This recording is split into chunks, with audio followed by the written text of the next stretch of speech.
Away from that, government has dropped hint it will appeal an Accra High Court decision to quash the revocation of Exton Cubic's mining license. Lands and Natural Resources Minister John Amewu last year invalidated the mining leases of the company owned by former President John Mahama's brother Ibrahim Mahama, which was prospecting for bauxite at Nyinehini in the Ashanti region.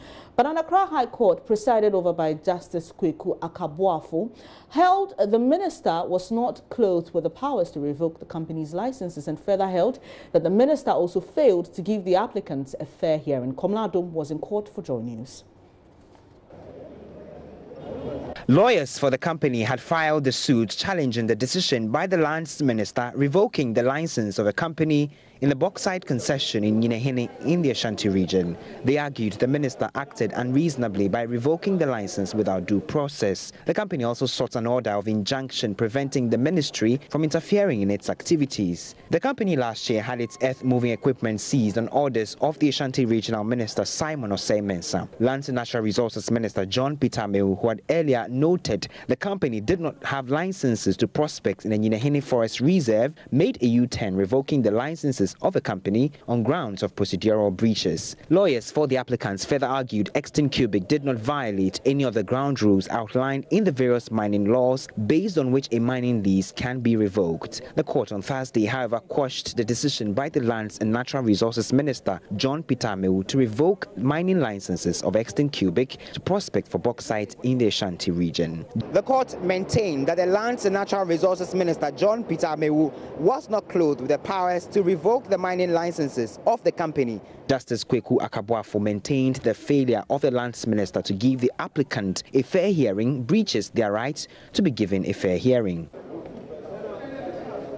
Presiding Judge Justice Kweku Akabuafo ruled preliminary irregularities with the suit did not affect the substance of the matter. He says the applicants cannot be faulted for the undoing on the part of the court staff. He held that without parliamentary ratification and the acquisition of the appropriate documentation according to law, the applicant Exton Cubic cannot be said to have acquired mineral rights. The court, however, dismissed an order of injunction being sought by the applicants Exton Cubic for the minister and his agents not to interfere in the mining rights of the company as acquired by law. Counsel for the applicant Eduji Tamaklu says they are satisfied that decision by the minister to revoke their licenses has been thrown out. The court rightly pointed out, based on the application we put before the court, that the Minister of Lands and Natural Resources, in proceeding to invalidate the mining leases granted to Exton Cubic Group without giving them a hearing and without basing his decision on law,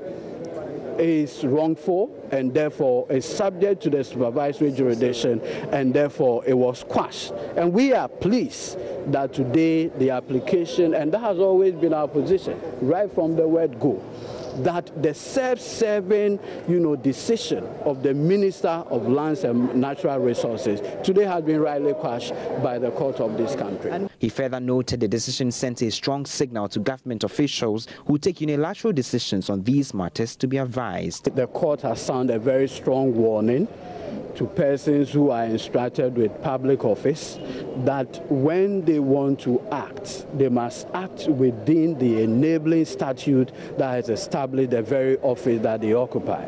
But Deputy Attorney General Godfrey Dami maintains the procedures for acquiring the mining licenses or leases by Exton Cubic were not appropriate, and so they do not still have rights to carry out any prospecting activities in the Nyinehini Forest Reserve. He's been telling JoyNews the court's decision is surprising, given the court held the processes they followed to acquire the mining leases were unlawful. Also held that they did not have a mineral right, that the mining lease that they had not complied with the Constitution, and therefore they couldn't have any mineral right whatsoever.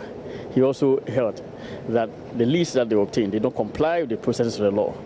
So that being the case, they have no rights at all. So I think that is actually empty, meaningless. So for them. Where does this leave us? Yes, what leaves out, the most important thing is that, one, the court held that the processes did not comply. The processes before they obtained that mining lease did not comply with the law.